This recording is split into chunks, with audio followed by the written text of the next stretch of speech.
সাথে আবু বকর রাদিয়াল্লাহু তাআলা আনহু এক মুহূর্ত দেরি করেন নাই, বলেছেন আপনার চরিত্র নবুয়তের চরিত্র, আগেই বুঝতে পেরেছি সাধারণ মানুষের চরিত্র এমন হতে পারে না। তিনিও কালেমা পড়ে মুসলমান হয়ে গেলেন। সাহাবায়ে কেরাম রাসূলের প্রতি এই মোহাব্বত, এই শ্রদ্ধা তারা পোষণ করেছেন।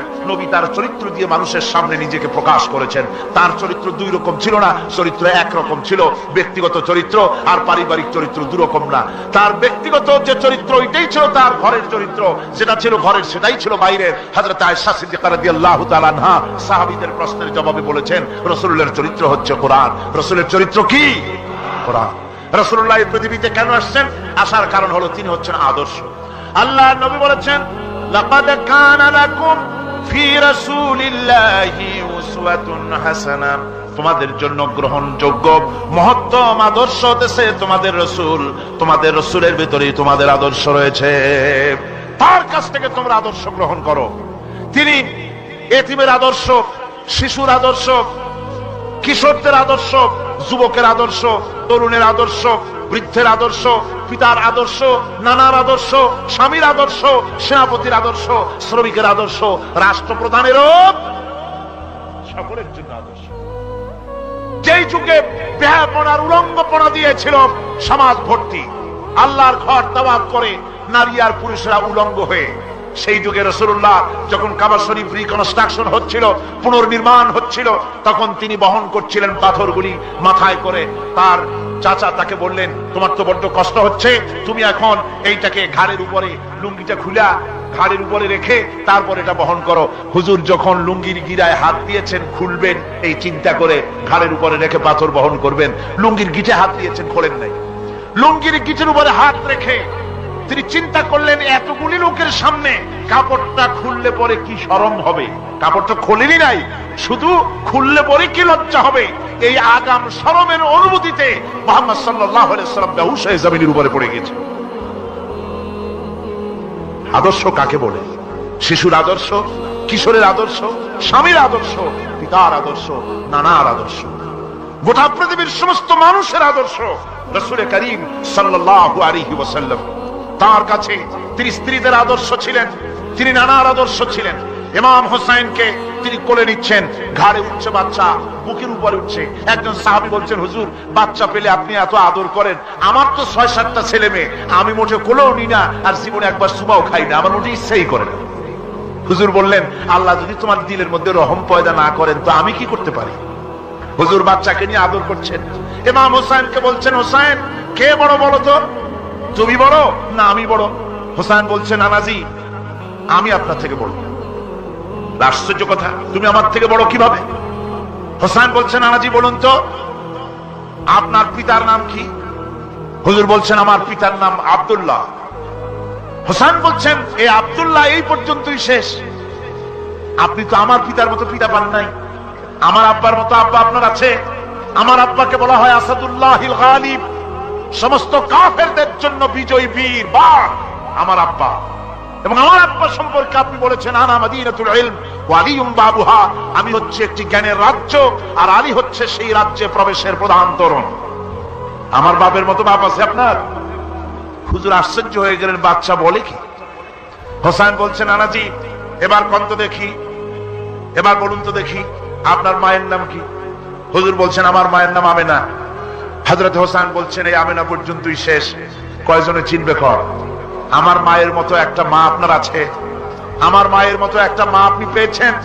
আমার মাকে চেনেন? আমার মা হচ্ছেন জান্নাতের সাইয়্যিদাতুন নিসা, জান্নাতের সমস্ত মহিলাদের সরদারিনী আমার মা ফাতিমাতুজ জাহরা রাদিয়াল্লাহু তাআলা আনহা। আমার মায়ের মতো একটা মা আপনি পেয়েছেন? হোসেন বলছেন, নানাজি আর বলবো নাকি? কয় হ্যাঁ বলো। বলছেন, নানাজি এবার কোন তো দেখি আপনার নানার নাম কি?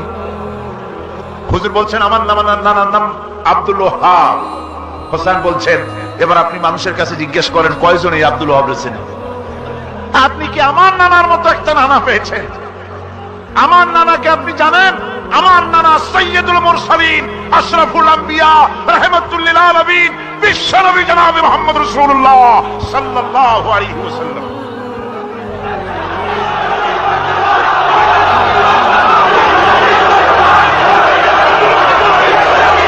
রাসূল করিম সাল্লাল্লাহু আলাইহি ওয়াসাল্লাম হোসাইনকে বুকের সাথে জড়িয়ে ধরে হোসাইনের ঠোঁটের উপরে, তার চিবুকের উপরে, তার গণ্ডদেশে, তার কপলে বারবার চুমু খেতে লাগলেন আর বললেন, না না, আমি আজকে তোমার সামনে হেরে গেলাম। সুবহানাল্লাহি ওয়া বিহামদিহি। কি আদর করতেন তিনি বাচ্চাদেরকে। রাসূলুল্লাহ রাস্তা দিয়ে যেতেন আর বাচ্চারা খেলাধুলা ছেড়ে রাসূলের কাছে ছুটে আসতো। একবার তো রাসূলুল্লাহ একটা বাচ্চার মাথায় হাত বুলিয়ে খেলা ছেড়ে দিয়ে ছুটে আসছে। হুজুর তাকে জিজ্ঞেস করলেন, তোমার সাথে যে পাখিটা থাকতো সেই লাল পাখিটা কই? ছেলে তো কেঁদে ফেললো। ছেলে বলে ফেললো যে আপনি বিশ্বনবী, আমি একটা ছোট্ট মানুষ, আমার পাখির খবর আপনি রাখেন। সুবহানাল্লাহি ওয়া বিহামদিহি। রাসূলুল্লাহ তার চরিত্র দিয়ে মানুষকে জয় করেছিলেন, মহব্বত দিয়ে। তরবারি দিয়ে ইসলাম প্রতিষ্ঠিত হয় নাই, ইসলাম এসেছে মহব্বত দিয়ে, উদারতা দিয়ে, ভালোবাসা দিয়ে। তরবারি দিয়ে ইসলাম বিজয় হয় নাই পৃথিবীর বুকে। পিতামাতার প্রতি ভালোবাসা ইসলামের এক মহান শিক্ষা, যা দেখতে পাওয়া যায় রাসূলুল্লাহ সাল্লাল্লাহু আলাইহি ওয়াসাল্লামের চরিত্রে। আল্লাহ রাব্বুল আলামিন বলেন, ওয়াকুল লাহুমা কাওলান কারীমা। মা বাবার সঙ্গে সম্মানজনক কথা বলো, খবরদার বেয়াদবি করবে না। আর মা বাবার জন্য, তাদের জন্য আমি আল্লাহ রাব্বুল আলামিনের কাছে দোয়া করো, রব্বিরহামহুমা কামা রাব্বায়ানি সাগীরা। পড়েন সবাই, রব্বিরহামহুমা কামা রাব্বায়ানি সাগীরা। আল্লাহ রাব্বুল আলামিন শিখাই দিলেন, বান্দারে তোর মা বাপের জন্য আমার কাছে দোয়া কর। আয় আল্লাহ, আমার মা বাপ যেমন ছোট্টবেলায় আমাকে স্নেহের কোলে লালন পালন করেছে, মাবুদ গো, আমার মা বাপকে তোমার রহমতের কোলে লালন পালন করো। আল্লাহ শিখাই দিচ্ছে। হাদিস শরীফে এসেছে, হুজুর বসে আছেন মসজিদে নববীতে, সাহাবায়ে কেরাম বসা। এক বৃদ্ধা মহিলা প্রবেশ করেছেন মসজিদে, হুজুর তাকে দেখে দাঁড়ায় গেলেন।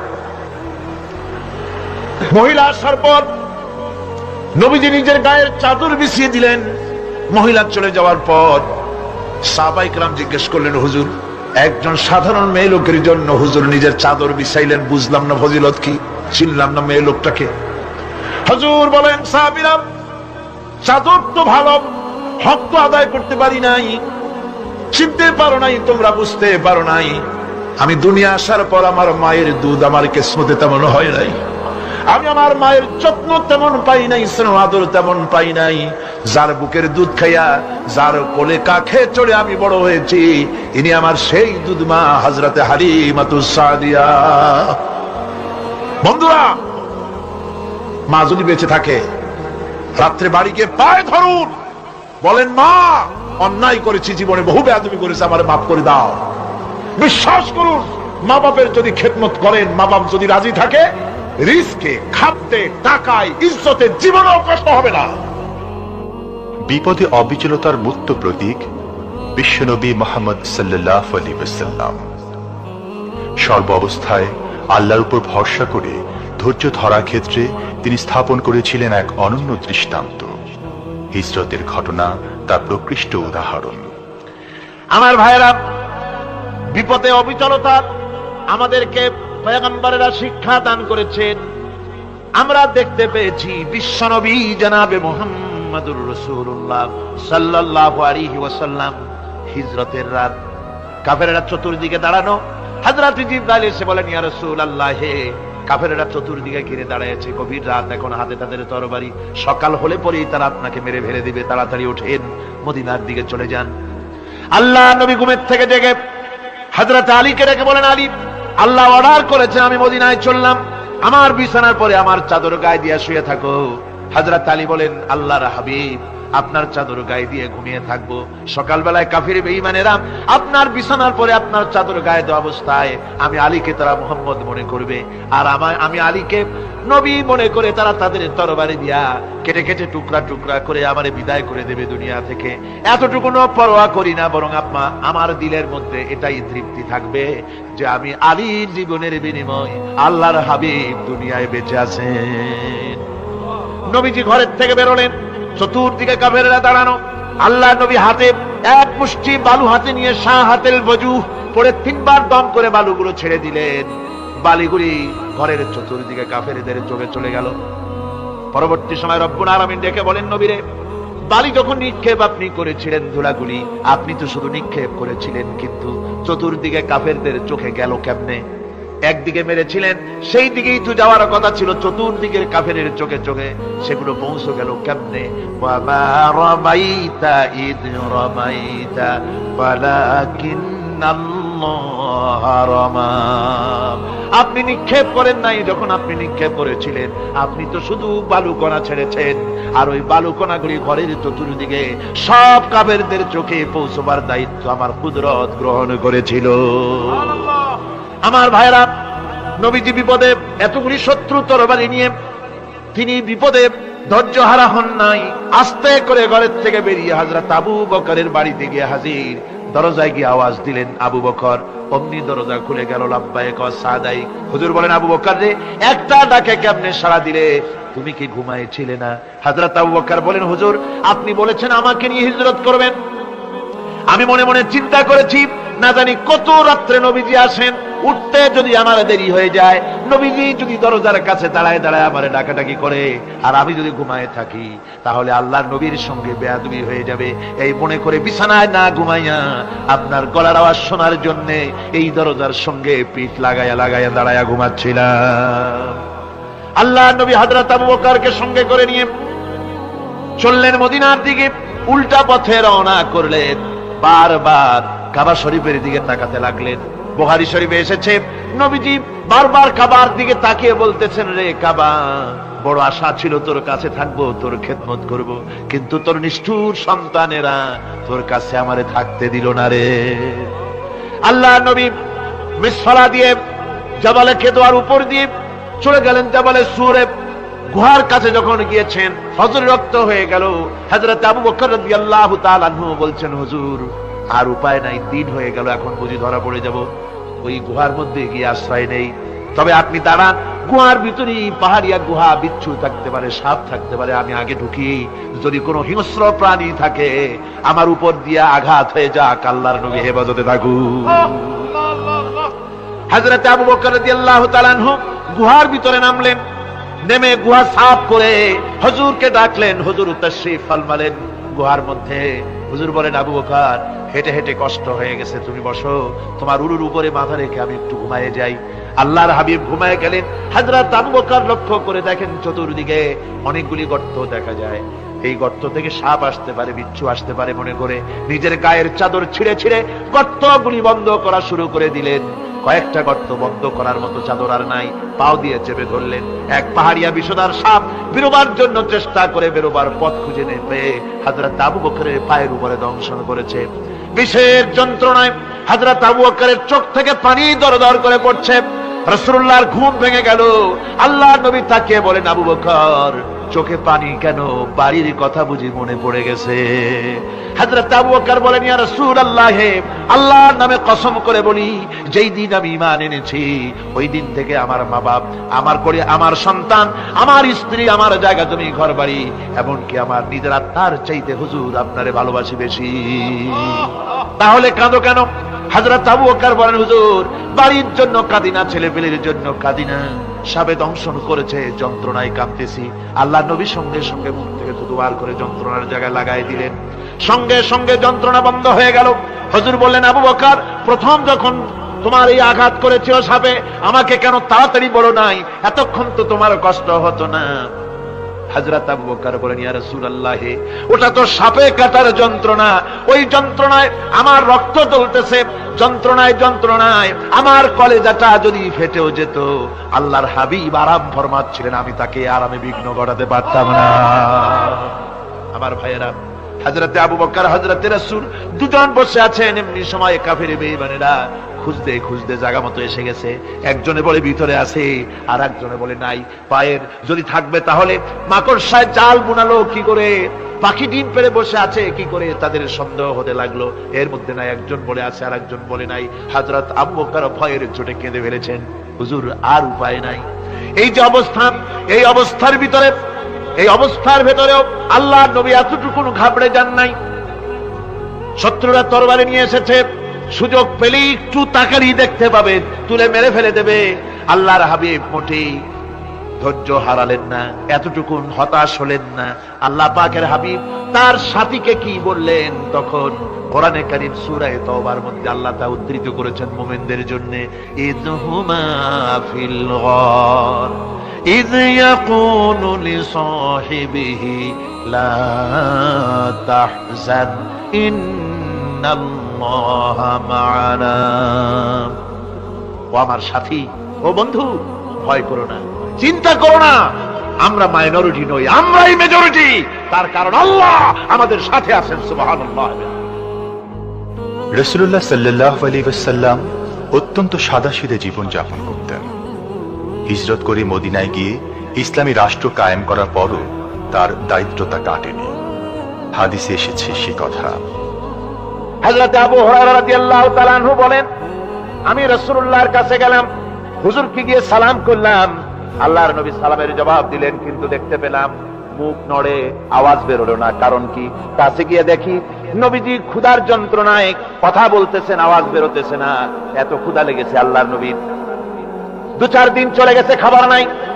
রাসূলুল্লাহ সমস্ত গনিমতের মাল, যাকাত সদকার মালগুলি, খাদ্য দ্রব্যগুলি দুহাতে বিতরণ করেছেন। নিজের পেটে খাবার নাই, মানুষকে দিতেছেন। দিতে দিতে এশার নামাজ পড়ে নবীজি ঘরের মধ্যে প্রবেশ করে হযরত আয়েশা সিদ্দিকা রাদিয়াল্লাহু তাআলা আনহাকে ডেকে বলেন, আয়েশা রে, সারাদিন কষ্ট করেছি, দারুণ ক্ষুধা লেগেছে, তাড়াতাড়ি করে কিছু খাবার আমারে এনে দাও। হযরত আয়েশা হুজুরের ক্ষুধার্ত শ্রান্ত ক্লান্ত চেহারার দিকে তাকাইয়া হযরত আয়েশা কেঁদে ফেলেছেন। হযরত মা আয়েশা কাঁদেন আর বলেন, ইয়া রাসূলুল্লাহ, হে আল্লাহর নামের কসম করে বলি, আমি আয়েশার ঘরে কোনো পানি ছাড়া কোনো খাবার নাই। এই ছিল রাসূলের আদর্শ। হাদিস শরীফে এসেছে, আল্লাহর নবী বলেন, তোমরা যদি রাষ্ট্রীয় ক্ষমতায় যাও, বাড়ি না থাকলে সরকারি খরচে একটা বাড়ি নিতে পারো। তোমার যদি যানবাহন না থাকে, সরকারি খরচে যানবাহন নিতে পারো। ছেলে মেয়ের কাপড় চোপড়, লেখাপড়া, শিক্ষা, চিকিৎসার জন্য যদি না থাকে, তাহলে তুমি সরকার থেকে নিতে পারো। কিন্তু এর থেকে এক চুল পরিমাণ যদি পাও বাড়াও, সরকারের মাল জনগণের মাল, এর থেকে প্রয়োজনের বাইরে যদি তুমি নিজের জন্য নিতে থাকো, কিয়ামতের দিন আল্লাহর দরবারে চোরের কাতারে তোমারে দাঁড়ানো লাগবে। দুনিয়ায় যত সম্মান পাও না কেন, কিয়ামতে আল্লাহর দরবারে কিসের কাতারে দাঁড়াবে? চোরের কাতারে দাঁড়াতে হবে। রাসূল পাক সাল্লাল্লাহু আলাইহি ওয়াসাল্লাম এমন এক সমাজ কায়েম করেছিলেন। আমার হতাশাগ্রস্ত ছাত্ররা, যেসব ছাত্ররা সমাজতন্ত্র তোমরা করো, যারা সমাজতন্ত্র করতে হতাশাগ্রস্ত হয়েছে, এখন যাব কোথায় বলে হতাশ হয়ে গিয়েছো তোমরা, আমরা তোমাদেরকে দাওয়াত দেই, কোরআনের মাহফিল থেকে দাওয়াত দেই, ফিরে আসো। হতাশ হওয়ার কোনো কারণ নাই। লেনিন মরার, ও মরে গেছে। কার্ল মার্কস মরার, মরে গেছে, পচে গেছে, গলে গেছে, দুনিয়া থেকে শেষ হয়ে গিয়েছে। আল্লাহর নবীর নেতৃত্ব, সূর্য যতদিন উঠবে আর ডুববে, নবীজির নেতৃত্ব শেষ হবে না। ওই নেতৃত্বে আসো, রাসূলের নেতৃত্ব মেনে নাও, কোরআনের শাসন মেনে নাও, তাহলেই শান্তি পাবে তোমরা।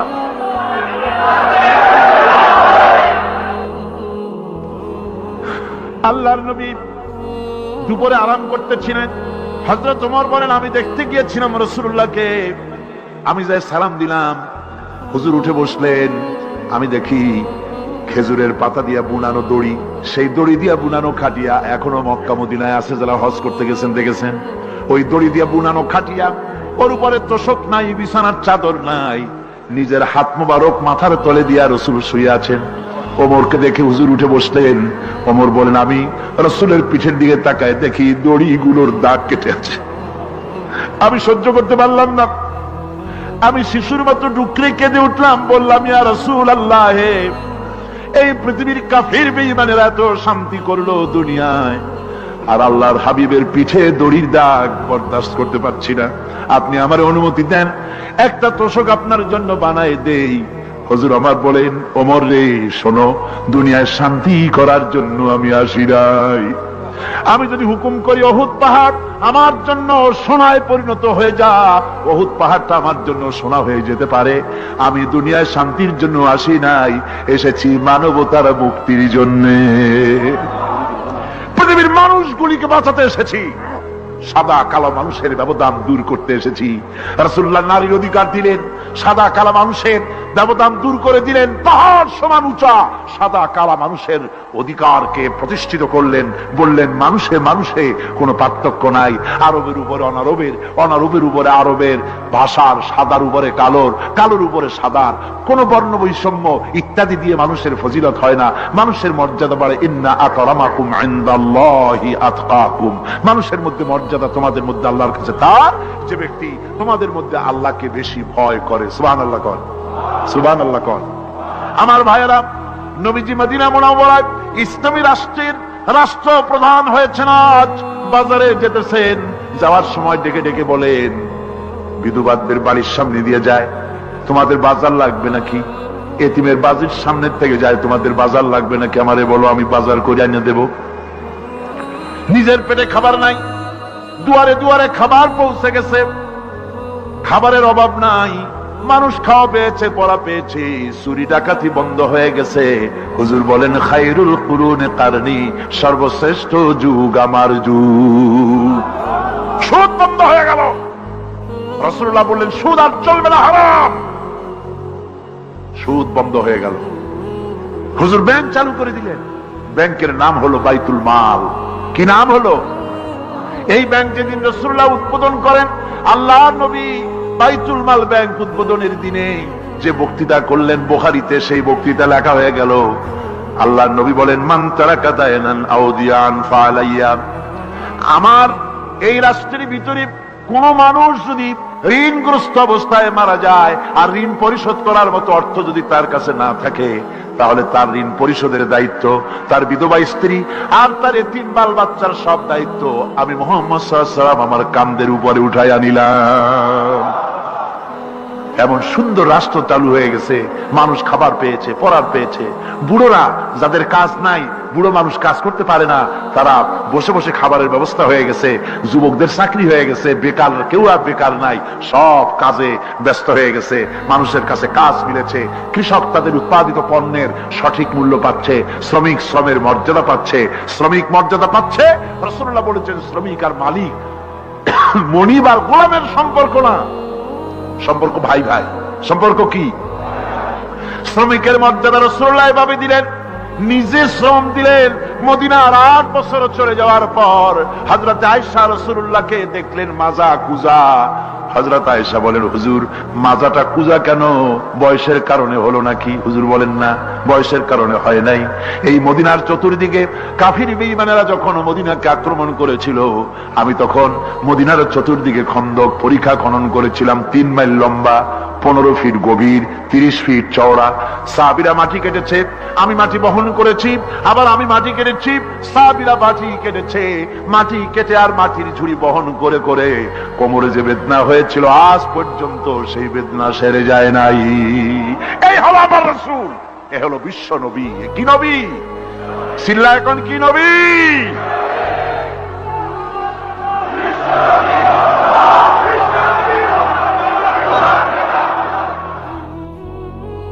হুকুম করি উহুদ পাহাড় আমার জন্য সোনায় পরিণত হয়ে যা।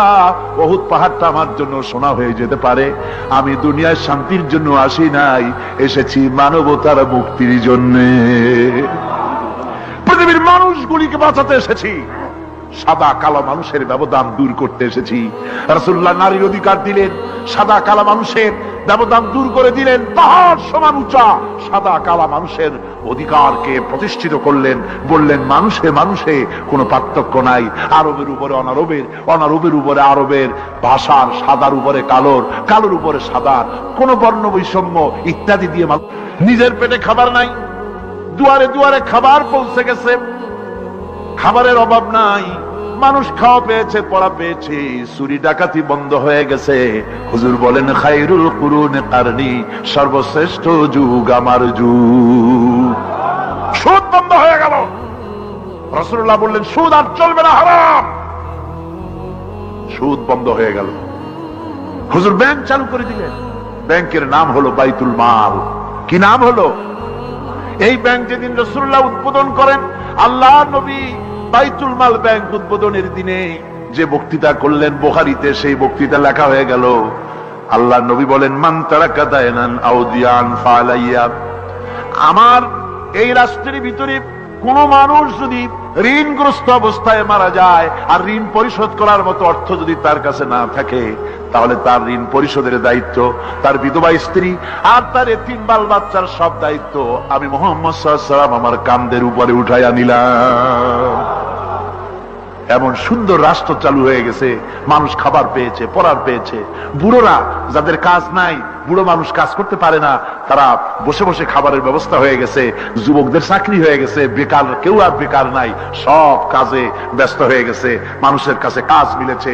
কৃষক তাদের উৎপাদিত পণ্যের সঠিক মূল্য পাচ্ছে, শ্রমিক শ্রমের মর্যাদা পাচ্ছে, শ্রমিক মর্যাদা পাচ্ছে।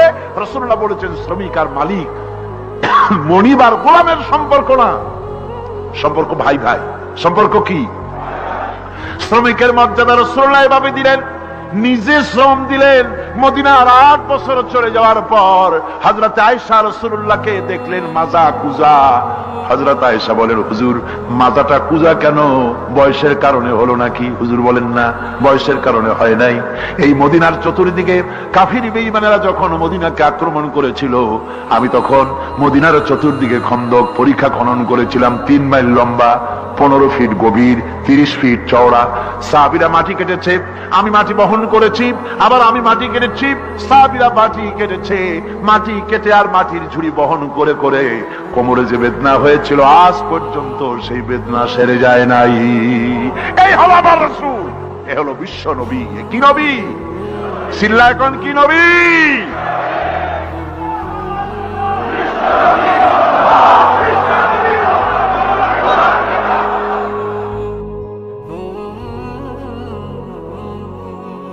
বিসমিল্লাহির রহমানির রহিম। সর্বযুগের সর্বকালের সর্বশ্রেষ্ঠ মহামানব রাহমাতুল্লিল আলামিন হযরত মুহাম্মদ সাল্লাল্লাহু আলাইহি ওয়াসাল্লাম, যার জীবনের প্রতিটি অংশে আছে শিক্ষা, মহান রব্বুল আলামিনের অকৃত্রিম বন্ধু রাসূলুল্লাহ সাল্লাল্লাহু আলাইহি ওয়াসাল্লামের জীবন থেকে শিক্ষা গ্রহণ আমাদের সবারই একান্ত কর্তব্য।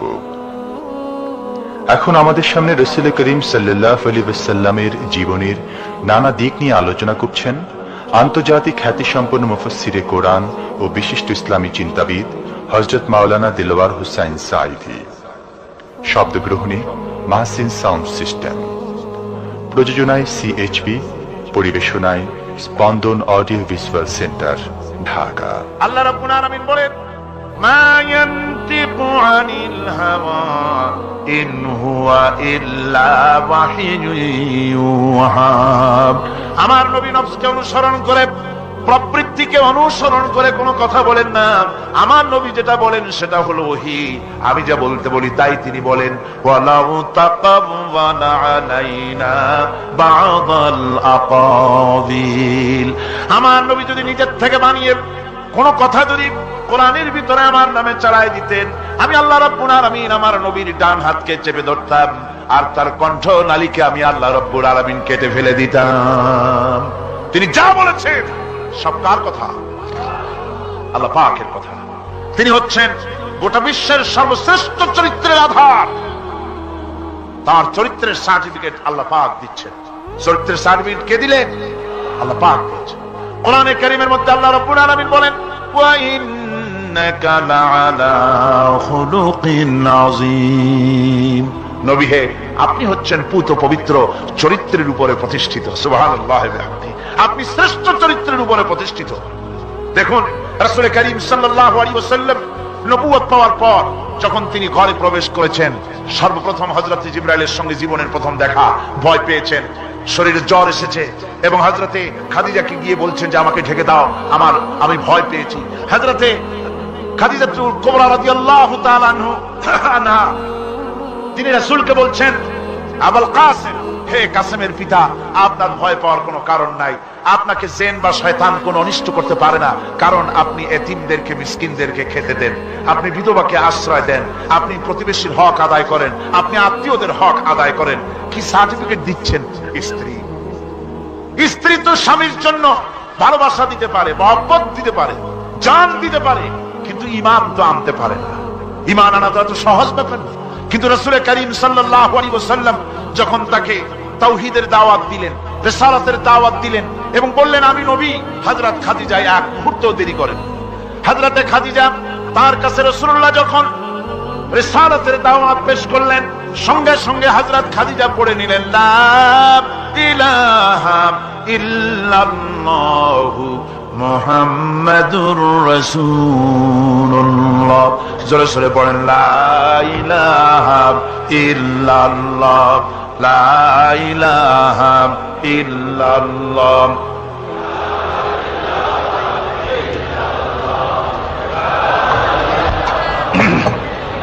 মুহাব্বতের সাথে জোরে সরে পড়েন লা ইলাহা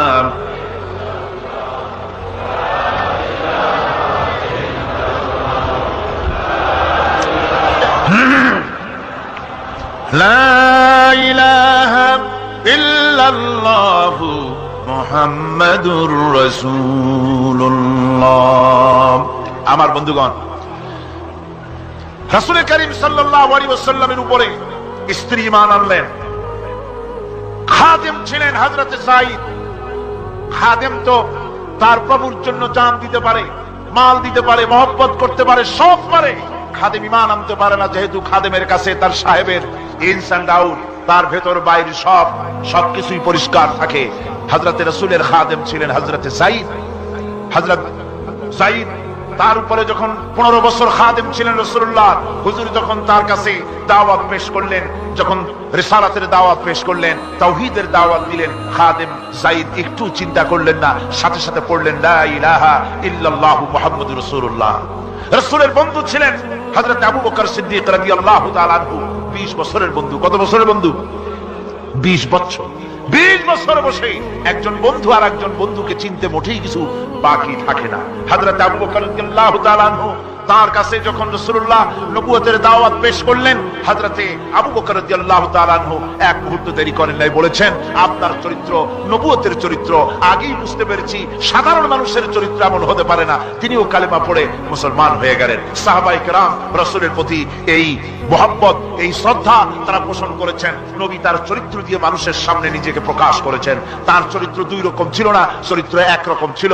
ব্যক্তিগত চরিত্র আর পারিবারিক চরিত্র দুই রকম না। তার ব্যক্তিগত যে চরিত্র ওইটাই ছিল তার ঘরের চরিত্র, যেটা ছিল ঘরের সেটাই ছিল বাইরের। হযরত আয়েশা সিদ্দিকা রাদিয়াল্লাহু তাআলা আনহা সাহাবীদের প্রশ্নের জবাবে বলেছেন রাসূলের চরিত্র হচ্ছে কোরআন। রাসূলের চরিত্র কি? কোরআন।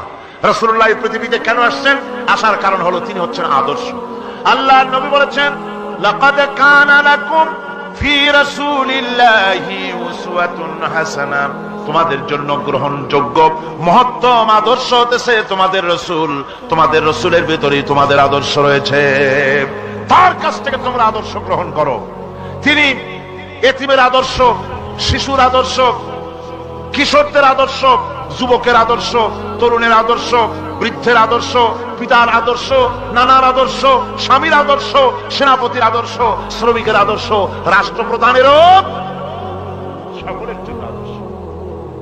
যেই যুগে বেহাপনার উলঙ্গপনা দিয়েছিল সমাজ ভর্তি, আল্লাহর ঘর তাওয়াফ করে নারী আর পুরুষেরা উলঙ্গ হয়ে, সেই যুগে রাসূলুল্লাহ যখন কাবা শরীফ রিকনস্ট্রাকশন হচ্ছিল, পুনর্নির্মাণ হচ্ছিল, তখন তিনি বহন করছিলেন পাথরগুলি মাথায় করে। তার চাচা তাকে বললেন তোমার তো বড্ড কষ্ট হচ্ছে, তুমি এখন এইটাকে ঘাড়ের উপরে, লুঙ্গিটা খুলা ঘাড়ের উপরে রেখে তারপর এটা বহন করো। হুজুর যখন লুঙ্গির গিরায় হাত দিয়েছেন খুলবেন এই চিন্তা করে, ঘাড়ের উপরে রেখে পাথর বহন করবেন, লুঙ্গির গিটে হাত দিয়েছেন, খোলেন নাই। লুঙ্গির গিটের উপরে হাত রেখে তিনি চিন্তা করলেন এতগুলি লোকের সামনে কাপড়টা খুললে পরে কি শরম হবে। কাপড় তো খোলেনি নাই, শুধু খুললে পরে কি লজ্জা হবে। এই আগাম শরমের অনুভূতিতে মুহাম্মদ সাল্লাল্লাহু আলাইহি ওয়াসাল্লাম বেহুশ হয়ে জমিনের উপরে পড়ে গেছে। আদর্শ কাকে বলে? শিশুর আদর্শ, কিশোরের আদর্শ, স্বামীর আদর্শ, পিতার আদর্শ, নানার আদর্শ, গোটা পৃথিবীর সমস্ত মানুষের আদর্শ রাসূল করিম সাল্লাল্লাহু আলাইহি ওয়াসাল্লাম। তার কাছে তিনি স্ত্রীদের আদর্শ ছিলেন, তিনি নানার আদর্শ ছিলেন। ইমাম হোসেনকে তিনি কোলে নিচ্ছেন, ঘাড়ে উঠছে বাচ্চা, বুকের উপরে উঠছে। একজন সাহাবী বলছেন হুজুর বাচ্চা পেলে আপনি এত আদর করেন, আমার তো ৬-৭টা ছেলে মেয়ে, আমি মোটে কোলেও নি না, আর জীবনে একবার সুমাও খাই না, আমার মোটে ইচ্ছাই করে না। হুজুর বললেন আল্লাহ যদি তোমার দিলের মধ্যে রহম পয়দা না করেন তো আমি কি করতে পারি? হুজুর বাচ্চাকে নিয়ে আদর করছেন। ইমাম হোসেনকে বলছেন, হোসেন কে বড় বলো তো, তুমি বড় না আমি বড়? হোসেন বলছেন, নানাজি আমি আপনার থেকে বড়। আশ্চর্য কথা, তুমি আমার থেকে বড় কিভাবে? হোসেন বলছেন, নানাজি বলুন তো আপনার পিতার নাম কি? হুজুর বলছেন, আমার পিতার নাম আব্দুল্লাহ। হোসেন বলছেন, এই আব্দুল্লাহ এই পর্যন্তই শেষ, আপনি তো আমার পিতার মতো পিতা পান নাই, আমার আব্বার মতো আব্বা আপনার আছে। আমার আব্বাকে বলা হয় আসাদুল্লাহিল গালিব, সমস্ত কাফেরদের জন্য বিজয়ী বীর বাঘ আমার আব্বা। এবং আমার আব্বা সম্পর্কে আপনি বলেছেন, আনা মাদিনাতুল ইলম ওয়া আলিয়ুম বাবুহা, আমি হচ্ছে একটি জ্ঞানের রাজ্য আর আলী হচ্ছে সেই রাজ্যে প্রবেশের প্রধান তোরণ। আমার বাপের মতো বাপ আছে আপনার? হুজুর আশ্চর্য হয়ে গেলেন, বাচ্চা বলে কি? হোসেন বলছেন, নানাজি এবার কোন তো দেখি, এবার বলুন তো দেখি আপনার মায়ের নাম কি? হুজুর বলছেন, আমার মায়ের নাম আমেনা। হযরত হোসেন বলছেন, এই আমেনা পর্যন্তই শেষ, কয়জনে চিনবে কর? আমার মায়ের মতো একটা মা আপনার আছে? আমার মায়ের মতো একটা মা আপনি পেয়েছেন? আমার মাকে চেনেন? আমার মা হচ্ছেন জান্নাতের সাইয়্যিদাতুন নিসা, জান্নাতের সমস্ত মহিলাদের সরদারিনী আমার মা ফাতিমাতুজ জাহরা রাদিয়াল্লাহু তাআলা আনহা। আমার মায়ের মতো একটা মা আপনি পেয়েছেন? হোসেন বলছেন, নানাজি আরো বলবো নাকি? কয় হ্যাঁ বলো। বলছেন, নানাজি এবার কোন তো দেখি আপনার নানার নাম কি? হুজুর বলছেন, আমার নানার নাম আব্দুল ওয়াহাব।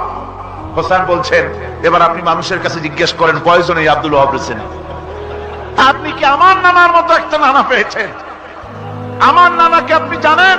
আমার নানা সাইয়্যিদুল মুরসালিন, আশরাফুল আম্বিয়া, রাহমাতুল লিল আলামিন, বিশ্বনবী জনাবে মুহাম্মদ রাসূলুল্লাহ সাল্লাল্লাহু আলাইহি ওয়াসাল্লাম।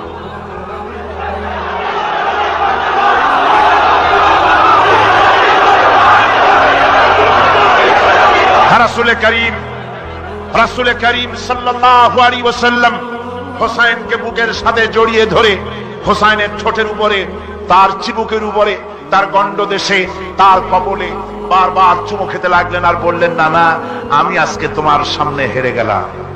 সুবহানাল্লাহ ওয়া বিহামদিহি। কি আদর করতেন তিনি বাচ্চাদেরকে। রাসূলুল্লাহ রাস্তা দিয়ে যেতেন আর বাচ্চারা খেলাধুলা ছেড়ে রাসূলের কাছে ছুটে আসতো। একবার তো রাসূলুল্লাহ একটা বাচ্চার মাথায় হাত বুলিয়ে খেলা ছেড়ে দিয়ে ছুটে আসছে। হুজুর তাকে জিজ্ঞেস করলেন, তোমার সাথে যে পাখিটা থাকতো সেই লাল পাখিটা কই? ছেলে তো কেঁদে ফেললো। ছেলে বলে ফেললো যে আপনি বিশ্বনবী, আমি একটা ছোট্ট মানুষ, আমার পাখির খবর আপনি রাখেন। সুবহানাল্লাহ ওয়া বিহামদিহি। রাসূলুল্লাহ তার চরিত্র দিয়ে মানুষকে জয় করেছিলেন, মহব্বত দিয়ে। তরবারি দিয়ে ইসলাম প্রতিষ্ঠিত হয় নাই, ইসলাম এসেছে মহব্বত দিয়ে, উদারতা দিয়ে, ভালোবাসা দিয়ে। তরবারি দিয়ে ইসলাম বিজয় হয় নাই পৃথিবীর বুকে।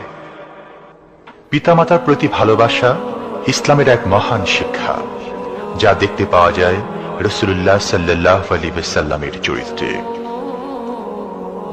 আল্লাহ রাব্বুল আলামিন বলেন, ওয়াকুল লাহুমা কাওলান কারীমা, মা বাবার সঙ্গে সম্মানজনক কথা বলো, খবরদার বেয়াদবি করবে না। আর মা বাবার জন্য, তাদের জন্য আমি আল্লাহ রাব্বুল আলামিনের কাছে দোয়া করো, রব্বিরহামহুমা কামা রাব্বায়ানি সাগীরা। পড়েন সবাই, রব্বিরহামহুমা কামা রাব্বায়ানি সাগীরা।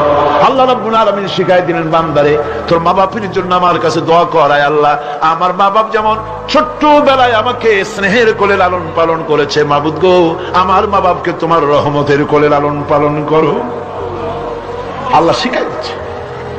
হাদিস শরীফ এসেছে, হুজুর বসে আছেন মসজিদে নববীতে, সাহাবায়ে কেরাম বসা। এক বৃদ্ধা মহিলা প্রবেশ করেছেন মসজিদে, হুজুর তাকে দেখে দাঁড়ায় গেলেন। মহিলা আসার পর নবীজি নিজের গায়ের চাদর বিছিয়ে দিলেন। মহিলা চলে যাওয়ার পর সাহাবায়ে কেরাম জিজ্ঞেস করলেন, হুজুর একজন সাধারণ মেয়ে লোকের জন্য হুজুর নিজের চাদর বিছাইলেন, বুঝলাম না ফজিলত কি, চিনলাম না মেয়ে লোকটাকে। হুজুর বলেন, সাহাবীরা চাদর তো ভালো, হক তো আদায় করতে পারি নাই, চিনতে পারো নাই, তোমরা বুঝতে পারো নাই। আমি দুনিয়া আসার পর আমার মায়ের দুধ আমার কিসমতে তেমন হয় নাই। আমি আমার মায়ের যত্ন তেমন পাই নাই, স্নেহ আদর তেমন পাই নাই। যার বুকের দুধ খাইয়া, যার কোলে কাখে চড়ে আমি বড় হয়েছি, ইনি আমার সেই দুধ মা হযরতে হালিমাতুস সাদিয়া। বন্ধুরা, মা যদি বেঁচে থাকে, রাত্রে বাড়ি গিয়ে পায়ে ধরুন, বলেন মা অন্যায় করেছি, জীবনে বহু বেয়াদবি করেছি, আমারে মাফ করে দাও।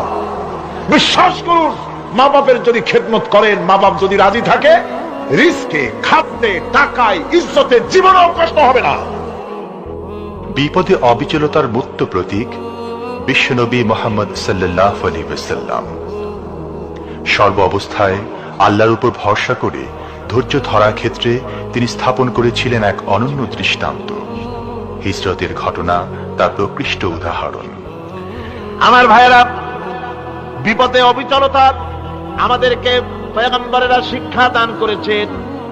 আমরা দেখতে পেয়েছি বিশ্বনবী জনাবে মুহাম্মদুর রাসূলুল্লাহ সাল্লাল্লাহু আলাইহি ওয়াসাল্লাম হিজরতের রাত, কাফেররা চতুর্দিকে দাঁড়ানো। হযরত জিবরাইল এসে বলেন, ইয়া রাসূলুল্লাহ, হে কাফেররা চতুর্দিকে ঘিরে দাঁড়িয়েছে, গভীর রাত, এখন হাতে তাদের তরবারি, সকাল হলে পরেই তারা আপনাকে মেরে ফেলে দিবে, তাড়াতাড়ি ওঠেন, মদিনার দিকে চলে যান। আল্লাহ নবী ঘুমের থেকে জেগে হযরত আলীকে ডেকে বলেন, আলী, আল্লাহ অর্ডার করেছেন আমি মদিনায় চললাম, আমার বিছানার পরে আমার চাদর গায়ে দিয়ে শুয়ে থাকো। হযরত আলী বলেন, আল্লাহর হাবিব, আপনার চাদর গায়ে দিয়ে ঘুমিয়ে থাকবো, সকালবেলায় কাফির বেঈমানেরা আপনার বিছানার পরে আপনার চাদর গায়ে দেওয়া অবস্থায় আমি আলীকে তারা মুহাম্মদ মনে করবে, আর আমি আলীকে নবী মনে করে তারা তাদের তরবারি দিয়া কেটে কেটে টুকরা টুকরা করে আমারে বিদায় করে দেবে দুনিয়া থেকে। এতটুকুনো পরোয়া করি না, বরং আমার দিলের মধ্যে এটাই তৃপ্তি থাকবে যে আমি আলীর জীবনের বিনিময় আল্লাহর হাবিব দুনিয়ায় বেঁচে আছেন। নবীজি ঘরের থেকে বেরোলেন, চতুর্দিকে কাফেররা দাঁড়ানো। আল্লাহ নবী হাতে এক মুষ্টি বালু হাতে নিয়ে শাহাতেল ওযু পড়ে 3 বার দম করে বালুগুলো ছেড়ে দিলেন। বালিগুলি ঘরের চতুর্দিকে কাফেরদের চোখে চলে গেল। পরবর্তী সময় রব্বুল আলামিন ডেকে বলেন, নবীরে, বালি যখন নিক্ষেপ আপনি করেছিলেন, ধুলাগুলি আপনি তো শুধু নিক্ষেপ করেছিলেন, কিন্তু চতুর্দিকে কাফেরদের চোখে গেল কেমনে? একদিকে মেরেছিলেন, সেই দিকেই তো যাওয়ার কথা ছিল, চতুর্দিকের কাফেরের চোখে চোখে সেগুলো পৌঁছে গেল কেমনে? ওয়ামা রামাইতা ইদ রামাইতা ওয়ালাকিন্নাল্লাহ রামা। আপনি নিক্ষেপ করেন নাই, যখন আপনি নিক্ষেপ করেছিলেন আপনি তো শুধু বালুকণা ছেড়েছেন, আর ওই বালুকণাগুলি ঘরের চতুর্দিকে সব কাফেরদের চোখে পৌঁছবার দায়িত্ব আমার কুদরত গ্রহণ করেছিল। আমার ভাইরা, নবীজি বিপদে এতগুলি শত্রু তরবারি নিয়ে তিনি বিপদে ধৈর্য হারা হন নাই। আস্তে করে ঘরের থেকে বেরিয়ে হযরত আবু বকরের বাড়িতে গিয়ে হাজির। দরজায় গিয়ে আওয়াজ দিলেন, আবু বকর। অমনি দরজা খুলে গেল। লাব্বাইক ওয়া সাদাইক। হুজুর বলেন, আবু বকর রে, একটা ডাকে কেমনে সাড়া দিলে? তুমি কি ঘুমাইছিলে না? হযরত আবু বকর বলেন, হুজুর আপনি বলেছেন আমাকে নিয়ে হিজরত করবেন, আমি মনে মনে চিন্তা করেছি, না জানি কত রাত্রে নবীজি আসেন, উঠতে যদি আমার দেরি হয়ে যায়, নবীজি যদি দরজার কাছে দাঁড়ায় দাঁড়ায় আমার ডাকাডাকি করে, আর আমি যদি ঘুমায় থাকি, তাহলে আল্লাহ নবীর সঙ্গে বেয়াদবি হয়ে যাবে। এই মনে করে বিছানায় না ঘুমাইয়া আপনার গলার আওয়াজ শোনার জন্য এই দরজার সঙ্গে পিঠ লাগাইয়া লাগাইয়া দাঁড়াইয়া ঘুমাচ্ছিলাম। আল্লাহ নবী হযরত আবু বকরকে সঙ্গে করে নিয়ে চললেন মদিনার দিকে। উল্টা পথে রওনা করলেন। বারবার কাবা শরীফের দিকে তাকাতে লাগলেন। বুখারী শরীফে এসেছে, নবীজি বারবার কাবার দিকে তাকিয়ে বলতেছেন, রে কাবা, বড় আশা ছিল তোর কাছে থাকবো, তোর খেদমত করব, কিন্তু তোর নিষ্ঠুর সন্তানেরা তোর কাছে আমারে থাকতে দিল না রে। আল্লাহ নবী মিসফারা দিয়ে জাবালে কেদোয়ার উপর দিয়ে চলে গেলেন জাবালে সুরে। গুহার কাছে যখন গিয়েছেন, হযরত রক্ত হয়ে গেল। হযরত আবু বকর রাদিয়াল্লাহু তাআলা আনহু বলছেন, হুজুর আর উপায় নাই, দিন হয়ে গেল, এখন বুঝি ধরা পড়ে যাব, ওই গুহার মধ্যে গিয়ে আশ্রয় নেই।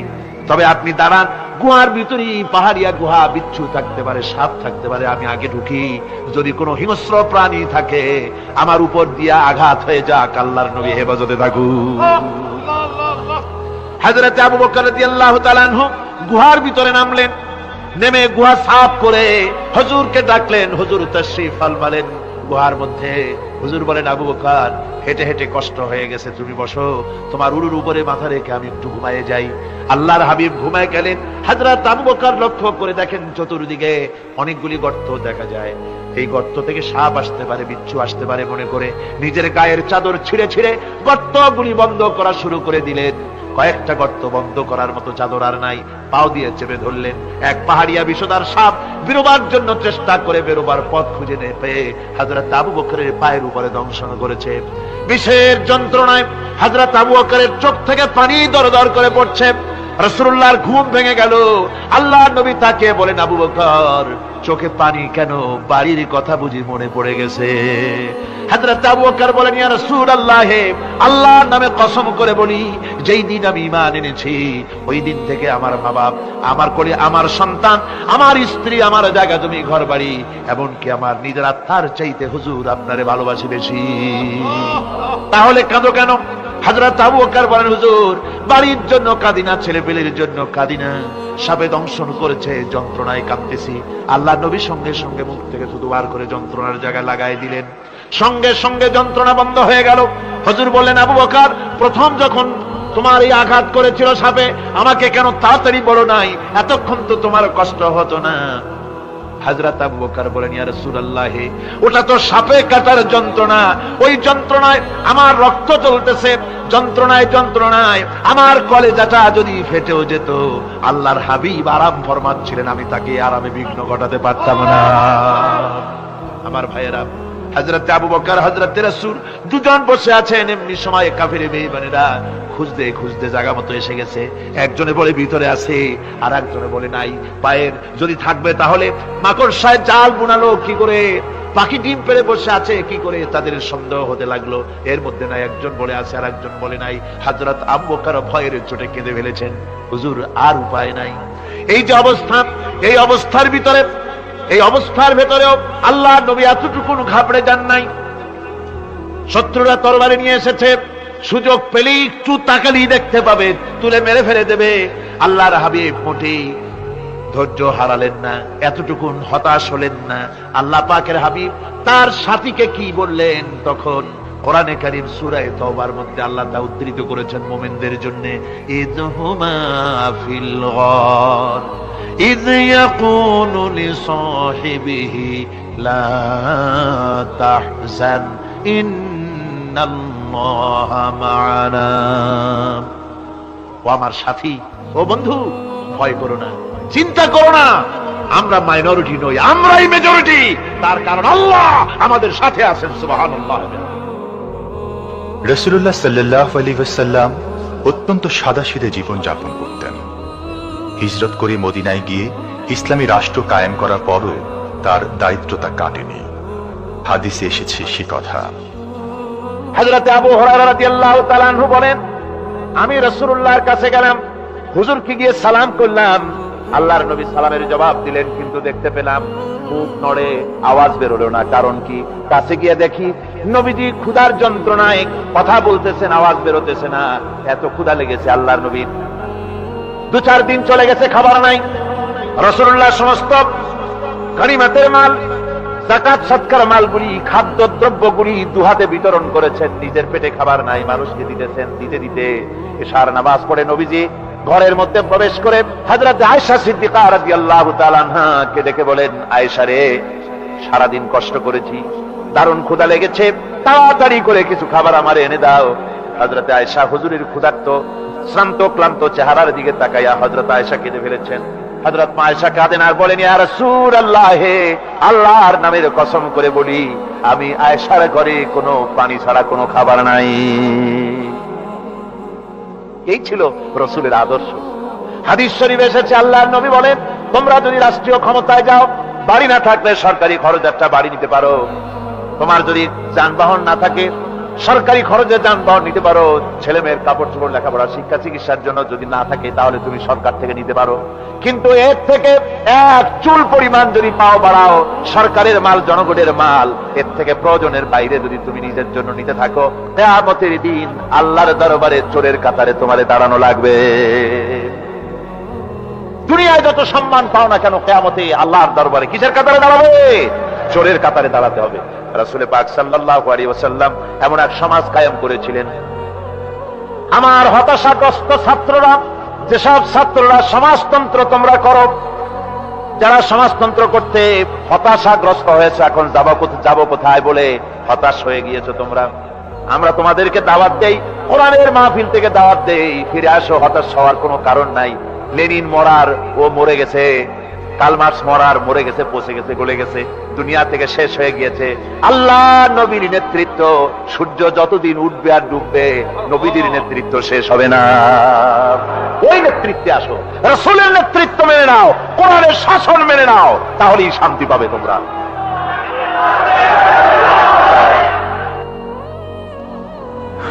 আল্লাহর নবী দুপুরে আরাম করতেছিলেন। হযরত ওমর বলেন, আমি দেখতে গিয়েছিলাম রাসূলুল্লাহকে, আমি যাই সালাম দিলাম, হুজুর উঠে বসলেন। আমি দেখি খেজুরের পাতা দিয়া বুনানো দড়ি, সেই দড়ি দিয়া বুনানো খাটিয়া, এখনো মক্কা মদিনায় আছে, যারা হজ করতে গেছেন দেখেছেন, ওই দড়ি দিয়া বুনানো খাটিয়া, ওর উপরে তোশক নাই, বিছানার চাদর নাই, নিজের হাত মোবারক মাথার তলে দিয়া রাসূল শুয়ে আছেন। ওমরকে দেখে হুজুর উঠে বসলেন। ওমর বলেন, আমি রাসূলের পিঠের দিকে তাকায় দেখি দড়িগুলোর দাগ কেটে আছে।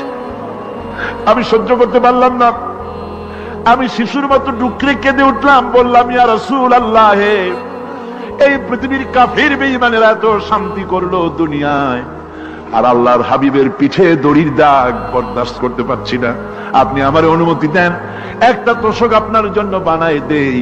হুজুর আমার বলেন, ওমর রে শোনো, দুনিয়ায় শান্তি করার জন্য আমি আসি নাই। আমি যদি হুকুম করি উহুদ পাহাড় আমার জন্য সোনায় পরিণত হয়ে যাক, উহুদ পাহাড়টা আমার জন্য সোনা হয়ে যেতে পারে। আমি দুনিয়ায় শান্তির জন্য আসি নাই, এসেছি মানবতার মুক্তির জন্য, পৃথিবীর মানুষগুলিকে বাঁচাতে এসেছি, সাদা কালো মানুষের ব্যবধান দূর করতে এসেছি।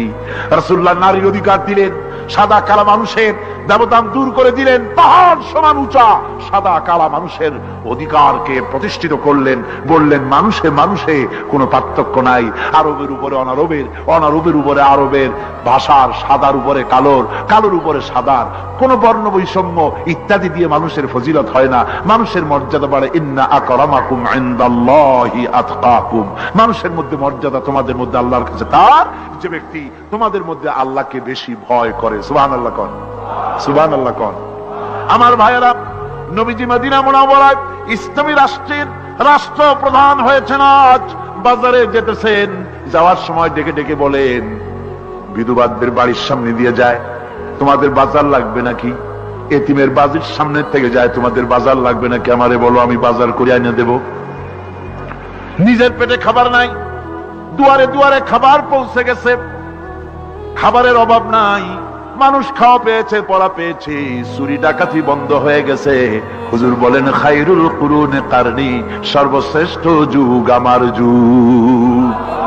সুদ বন্ধ হয়ে গেল। রাসূলুল্লাহ বললেন, সুদ আর চলবে না, হারাম। সুদ বন্ধ হয়ে গেল। হুজুর ব্যাংক চালু করে দিলেন। ব্যাংকের নাম হলো বাইতুল মাল। কি নাম হলো? এই ব্যাংক যেদিন রাসূলুল্লাহ উদ্বোধন করেন, আল্লাহর নবী বাইতুল মাল ব্যাংক উদ্বোধনের দিনে যে বক্তৃতা করলেন, বুখারীতে সেই বক্তৃতা লেখা হয়ে গেল। আল্লাহর নবী বলেন, মান তারাকা দায়নান আও দিয়ান ফালাইয়া, আমার এই রাষ্ট্রের ভিতরে কোন মানুষ যদি ঋণগ্রস্ত অবস্থায় মারা যায়, আর ঋণ পরিশোধ করার মতো অর্থ যদি তার কাছে না থাকে, তাহলে তার ঋণ পরিশোধের দায়িত্ব তার বিধবা স্ত্রী আর তার এতিম বাল বাচ্চার সব দায়িত্ব আমি মুহাম্মদ সাল্লাল্লাহু আলাইহি ওয়াসাল্লাম আমার কাঁধের উপরে উঠাইয়া নিলাম। এমন সুন্দর রাষ্ট্র চালু হয়ে গেছে, মানুষ খাবার পেয়েছে, পড়ার পেয়েছে। বুড়োরা, যাদের কাজ নাই, বুড়ো মানুষ কাজ করতে পারে না, তারা বসে বসে খাবারের ব্যবস্থা হয়ে গেছে। যুবকদের চাকরি হয়ে গেছে, বেকার কেউ আর বেকার নাই, সব কাজে ব্যস্ত হয়ে গেছে, মানুষের কাছে কাজ মিলেছে। কৃষক তাদের উৎপাদিত পণ্যের সঠিক মূল্য পাচ্ছে, শ্রমিক শ্রমের মর্যাদা পাচ্ছে, শ্রমিক মর্যাদা পাচ্ছে। রাসূলুল্লাহ বলেছেন, শ্রমিক আর মালিক মনিব আর গোলামের সম্পর্ক না, সম্পর্ক ভাই ভাই। সম্পর্ক কি? শ্রমিকের মর্যাদা রাসূলুল্লাহ এভাবে দিলেন, নিজে শ্রম দিলেন। মদিনার 8 বছর চলে যাওয়ার পর হযরত আয়েশা রাসূলুল্লাহকে দেখলেন মাজা কুজা, হযরত আয়েশা বলেন, হুজুর মাজাটা কুজা কেন? বয়সের কারণে হলো নাকি? হুজুর বলেন, না, বয়সের কারণে হয় নাই। এই মদিনার চতুর্দিকে কাফির বেঈমানেরা যখন মদিনাকে আক্রমণ করেছিল, আমি তখন মদিনার চতুর্দিকে খন্দক পরিখা খনন করেছিলাম, 3 মাইল লম্বা, 15 ফিট গভীর, 30 ফিট চওড়া।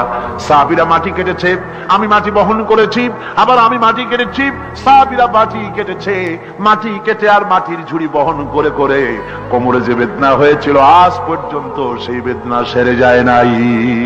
এই হলো আমার রাসূল, এ হলো বিশ্ব নবী। কি নবী? সিল্লা এখন কি নবী?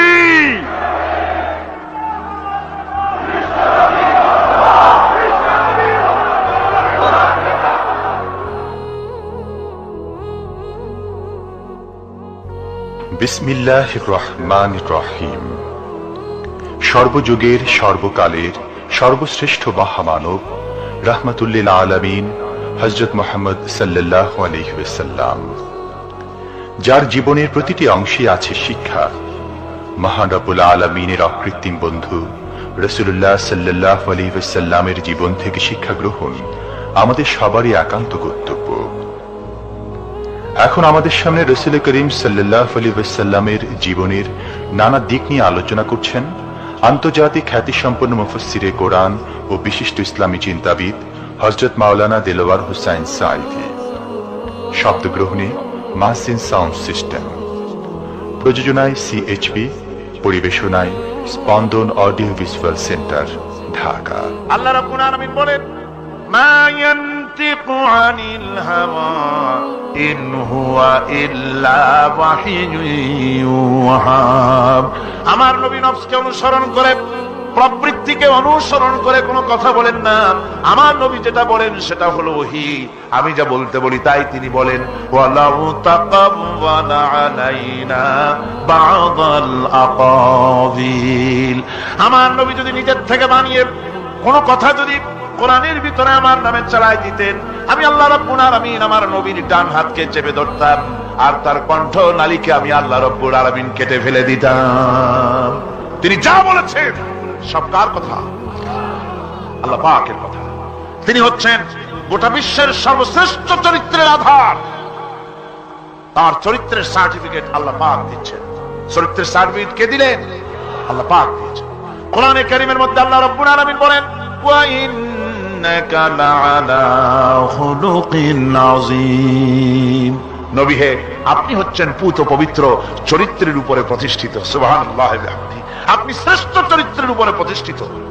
দেখুন, রাসূল করিম সাল্লাল্লাহু আলাইহি ওয়াসাল্লাম নবুয়ত পাওয়ার পর যখন তিনি ঘরে প্রবেশ করেছেন, সর্বপ্রথম হযরত জিবরাইলের সঙ্গে জীবনের প্রথম দেখা, ভয় পেয়েছেন, শরীরে জ্বর এসেছে এবং হযরতে খাদিজাকে গিয়ে বলছেন যে আমাকে ঢেকে দাও, আমি ভয় পেয়েছি।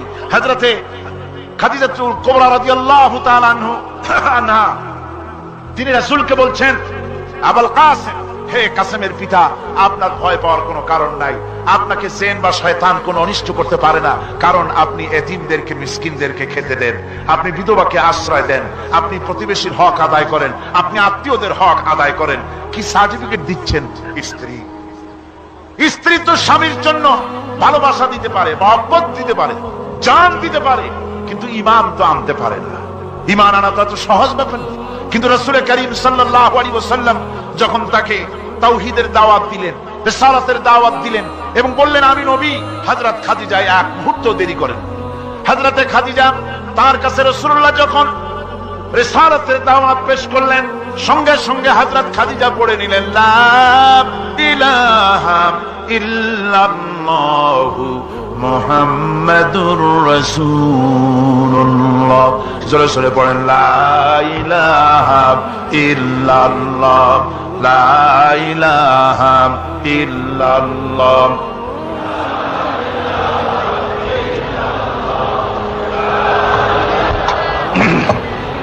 মহব্বতের সাথে জোরে জোরে পড়েন, লা ইলাহা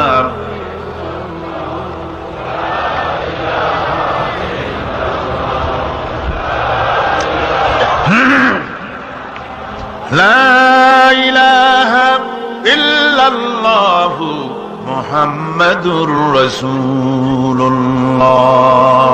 আমার বন্ধুগণ,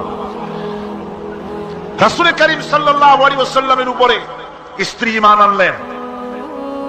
খাদেম ছিলেন হযরত সাঈদ। খাদেম তো তার প্রভুর জন্য জান দিতে পারে, মাল দিতে পারে, মহব্বত করতে পারে, সব পারে। খাদেম ঈমান আনতে পারে না, যেহেতু খাদেমের কাছে তার সাহেবের ইনস এন্ড আউট, তার ভেতর বাইরে সবকিছুই পরিষ্কার থাকে। হযরত রাসূলের খাদেম ছিলেন হযরত যায়েদ। হযরত যায়েদ তার উপরে যখন 15 বছর খাদেম ছিলেন রাসূলুল্লাহ, হুজুর যখন তার কাছে দাওয়াত পেশ করলেন, যখন রিসালাতের দাওয়াত পেশ করলেন, তাওহীদের দাওয়াত দিলেন, খাদেম যায়েদ একটু চিন্তা করলেন না, সাথে সাথে পড়লেন লা ইলাহা ইল্লাল্লাহু মুহাম্মাদুর রাসূলুল্লাহ। রাসূলের বন্ধু ছিলেন হযরত আবু বকর সিদ্দিক রাদিয়াল্লাহু তাআলা আনহু। 20 বছরের বন্ধু। কত বছরের বন্ধু? 20 বছর। 20 বছর বসে একজন বন্ধু আর একজন বন্ধুকে চিনতে মোটেই কিছু বাকি থাকে না।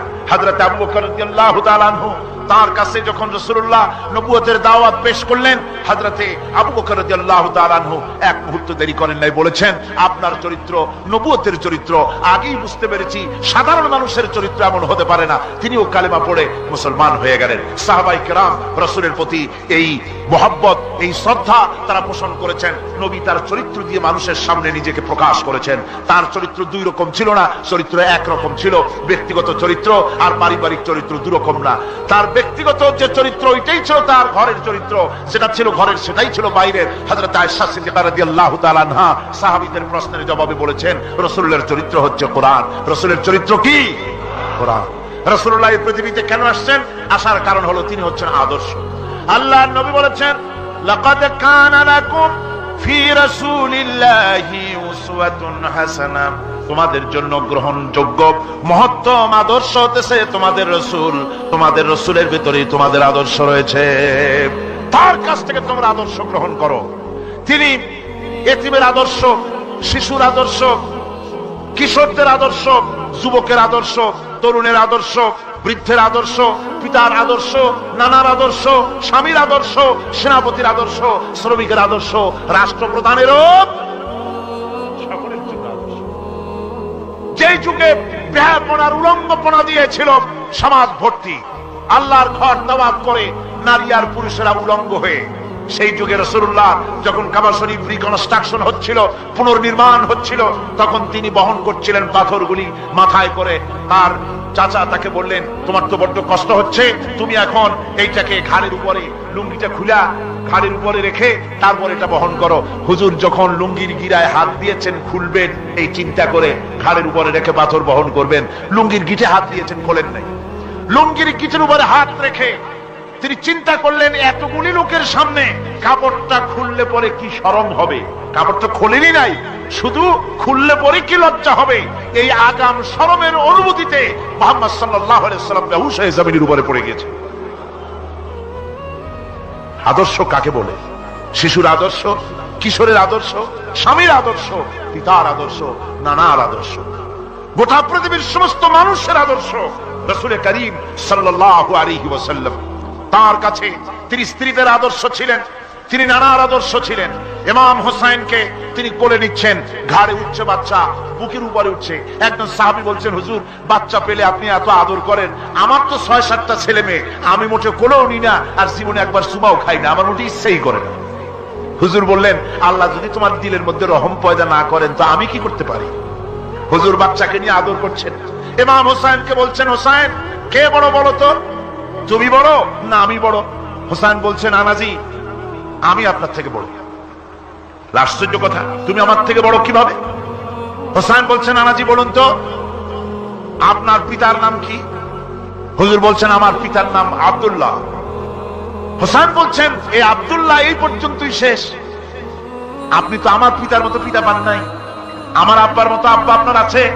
আমার আব্বাকে বলা হয় আসাদুল্লাহিল গালিব, সমস্ত কাফেরদের জন্য বিজয়ী বীর বাঘ আমার আব্বা। এবং আমার আব্বা সম্পর্কে আপনি বলেছেন আনা মাদিনাতুল ইলম ওয়া আলিয়ুম বাবুহা, আমি হচ্ছে একটি জ্ঞানের রাজ্য আর আলী হচ্ছে সেই রাজ্যে প্রবেশের প্রধান তোরণ। আমার বাপের মতো বাপ আছে আপনার? হুজুর আশ্চর্য হয়ে গেলেন, বাচ্চা বলে কি? হোসেন বলছেন নানাজি এবার কত দেখি, এবার বলুন তো দেখি আপনার মায়ের নাম কি? হুজুর বলছেন আমার মায়ের নাম আমেনা। হযরত হোসেন বলছেন এই আমেনা পর্যন্তই শেষ, কয়জনে চিনবে কর? আমার মায়ের মতো একটা মা আপনার আছে? আমার মায়ের মতো একটা মা আপনি পেয়েছেন? আমার মাকে চেনেন? আমার মা হচ্ছেন জান্নাতের সাইয়্যিদাতুন নিসা, জান্নাতের সমস্ত মহিলাদের সরদারিনী আমার মা ফাতিমাতুজ জাহরা রাদিয়াল্লাহু তাআলা আনহা। আমার মায়ের মতো একটা মা আপনি পেয়েছেন? হোসেন বলছেন, নানাজি আরো বলবো নাকি? কয় হ্যাঁ বলো। বলছে, নানাজি এবার কোন তো দেখি আপনার নানার নাম কি? হুজুর বলছেন, আমার নানার নাম আব্দুল ওয়াহাব। হোসেন বলছেন, এবার আপনি মানুষের কাছে জিজ্ঞেস করেন কয়জন এই আব্দুল ওয়াহাব চেনে? আপনি কি আমার নানার মতো একটা নানা পেয়েছেন? আমার নানাকে আপনি জানেন? আমার নানা সাইয়্যিদুল মুরসালিন, আশরাফুল আম্বিয়া, রাহমাতুল লিল আলামিন, বিশ্বনবী জনাবে মুহাম্মদ রাসূলুল্লাহ সাল্লাল্লাহু আলাইহি ওয়াসাল্লাম।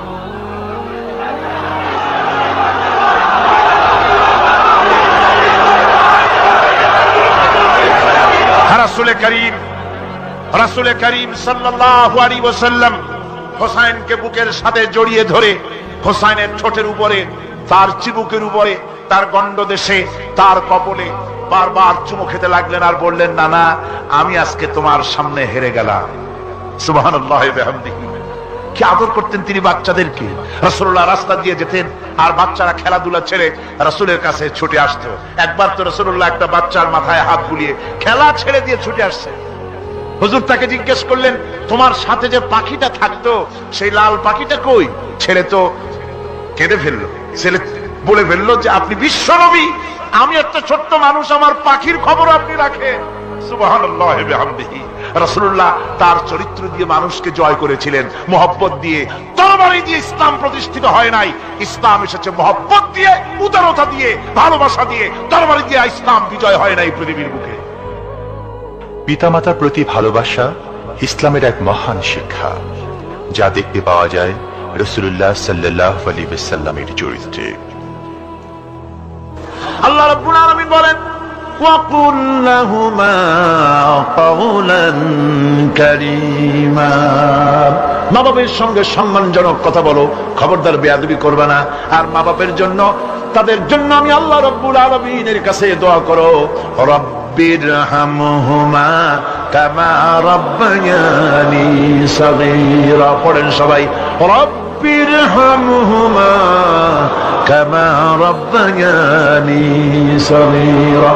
আল্লাহ রাব্বুল আলামিন শিখাই দিলেন বান্দারে, তোর মা বাপের জন্য আমার কাছে দোয়া কর, আয় আল্লাহ আমার মা বাপ যেমন ছোট্টবেলায় আমাকে স্নেহের কোলে লালন পালন করেছে, মাবুদ গো আমার মা বাপকে তোমার রহমতের কোলে লালন পালন করো।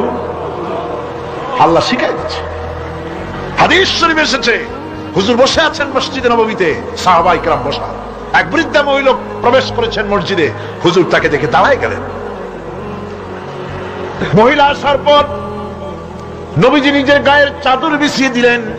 মহিলা চলে যাওয়ার পর সাহাবায়ে কেরাম জিজ্ঞেস করলেন, হুজুর একজন সাধারণ মেয়ে লোকের জন্য হুজুর নিজের চাদর বিছাইলেন, বুঝলাম না ফজিলত কি, চিনলাম না মেয়ে লোকটাকে।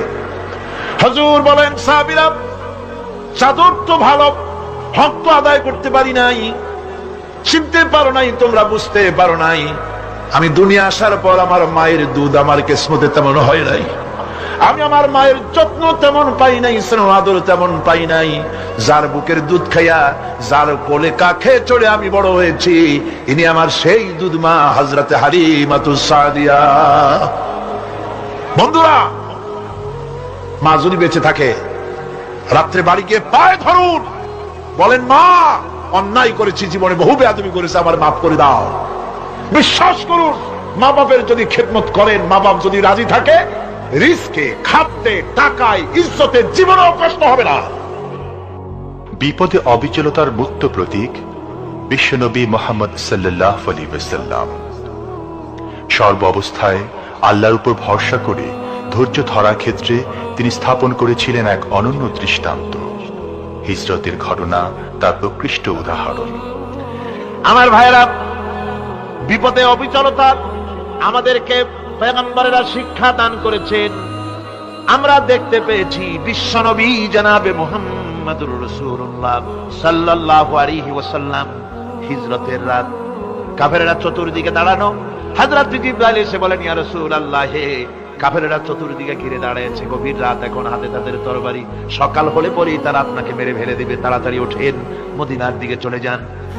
আল্লাহ নবী ঘুমের থেকে জেগে হযরত আলীকে রেখে বলেন, আলী, আল্লাহ অর্ডার করেছে আমি মদিনায় চললাম, আমার বিছানার পরে আমার চাদর গায়ে দিয়ে শুয়ে থাকো।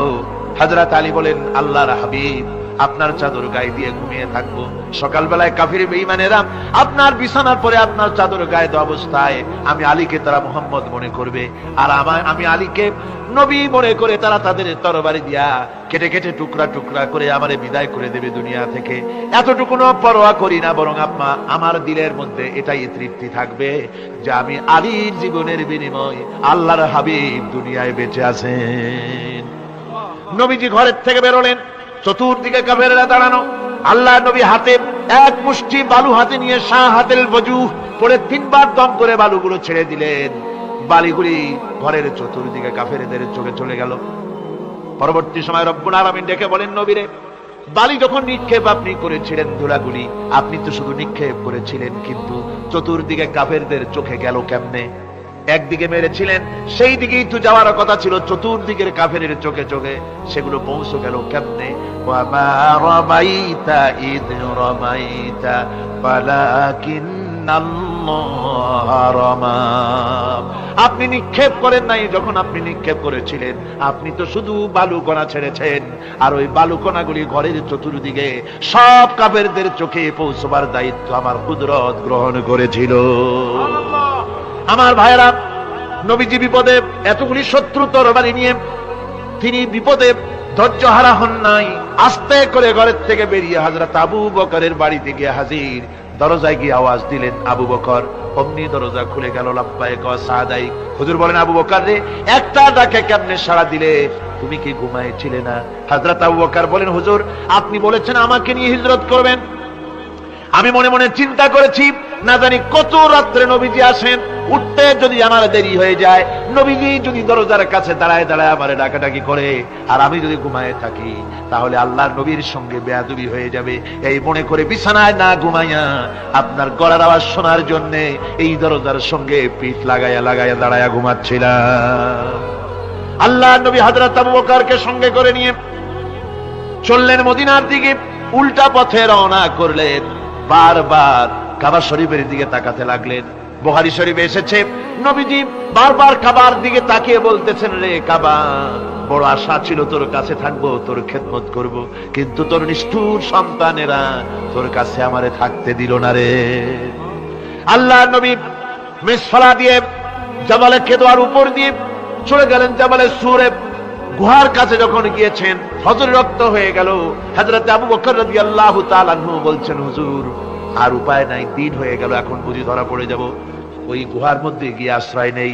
তবে আপনি দাঁড়ান, গুহার ভিতরে পাহাড়িয়া গুহা, বিচ্ছু থাকতে পারে, সাপ থাকতে পারে, আমি আগে ঢুকি, যদি কোনো হিংস্র প্রাণী থাকে আমার উপর দিয়ে আঘাত হয়ে যাক, আল্লাহর নবী হেফাজতে থাকুন। হযরত আবু বকর রাদিয়াল্লাহু তাআলা আনহু গুহার ভিতরে নামলেন। নেমে গুহা সাফ করে হুজুরকে ডাকলেন। হুজুর তাশরীফ ফরমালেন গুহার মধ্যে। হুজুর বলেন, আবু বকর, হেঁটে হেঁটে কষ্ট হয়ে গেছে, তুমি বসো, তোমার উরুর উপরে মাথা রেখে আমি একটু ঘুমায়ে যাই। আল্লাহর হাবিব ঘুমায় গেলেন। হযরত আবু বকর লক্ষ্য করে দেখেন চতুর্দিকে অনেকগুলি গর্ত দেখা যায়। এই গর্ত থেকে সাপ আসতে পারে, বিচ্ছু আসতে পারে মনে করে নিজের গায়ের চাদর ছিঁড়ে ছিঁড়ে গর্তগুলি বন্ধ করা শুরু করে দিলেন। কয়েকটা গর্ত বন্ধ করার মতো চাদর আর নাই, পাও দিয়ে চেপে ধরলেন। এক পাহাড়িয়া বিষধর সাপ বেরোবার জন্য চেষ্টা করে বেরোবার পথ খুঁজে নিয়ে পেয়ে হযরত আবু বকরের পায়ের উপরে দংশন করেছে। বিষের যন্ত্রণায় হযরত আবু বকরের চোখ থেকে পানি দরদর করে পড়ছে। রাসূলুল্লাহর ঘুম ভেঙে গেল। আল্লাহর নবী তাকে বলেন, আবু বকর, চোখে পানি কেন? বাড়ির কথা বুঝি মনে পড়ে গেছে? হযরত আবু বকর বলেন, ইয়া রাসূলুল্লাহ, আল্লাহর নামে কসম করে বলি, যেই দিন আমি ঈমান এনেছি ওই দিন থেকে আমার মা বাপ, আমার কোলে আমার সন্তান, আমার স্ত্রী, আমার জায়গা তুমি ঘর বাড়ি, এমনকি আমার নিজের আত্মার চাইতে হুজুর আপনারে ভালোবাসি বেশি। তাহলে কাঁদো কেন? হযরত আবু বকর বলেন, হুজুর, বাড়ির জন্য কাঁদি না, ছেলে পেলের জন্য কাঁদি না, সাপে দংশন করেছে, যন্ত্রণায় কাঁদতেছি। আল্লাহ নবী সঙ্গে সঙ্গে মুখ থেকে থুতু বার করে যন্ত্রণার জায়গায় লাগাই দিলেন। সঙ্গে সঙ্গে যন্ত্রণা বন্ধ হয়ে গেল। হুজুর বললেন, আবু বকর, প্রথম যখন তোমার এই আঘাত করেছিল সাপে, আমাকে কেন তাড়াতাড়ি বলো নাই, এতক্ষণ তো তোমার কষ্ট হতো না। হযরত আবু বকর বলেন, ইয়া রাসূলুল্লাহ, ওটা তো সাপে কাটার যন্ত্রণা, ওই যন্ত্রণায় আমার রক্ত জ্বলতেছে, যন্ত্রণায় আমার কলেজাটা যদি ফেটেও যেত, আল্লাহর হাবিব আরাম ফরমাচ্ছিলেন, আমি তাকে আরামে বিঘ্ন ঘটাতে পারতাম না। আমার ভাইয়েরা, হযরত আবু বকর হযরত রাসূল দুজন বসে আছেন, এমনি সময়ে কাফির বেঈমানেরা খুঁজতে খুঁজতে জায়গা মতো এসে গেছে। একজনে বলে ভিতরে আছে, আর একজনে বলে নাই। পায়ের যদি থাকবে তাহলে মাকড়সায় জাল বুনালো কি করে, পাখি ডিম পেড়ে বসে আছে কি করে, তাদের সন্দেহ হতে লাগলো। এর মধ্যে নাই একজন বলে আছে আর একজন বলে নাই। হযরত আবু বকর ভয়ের চোটে কেঁদে ফেলেছেন, হুজুর আর উপায় নাই। এই যে অবস্থা, এই অবস্থার ভেতরেও আল্লাহ নবী এতটুকু ঘাবড়ে যান নাই। শত্রুরা তরবারি নিয়ে এসেছে, সুযোগ পেলেই একটু তাকালেই দেখতে পাবে, তুলে মেরে ফেলে দেবে।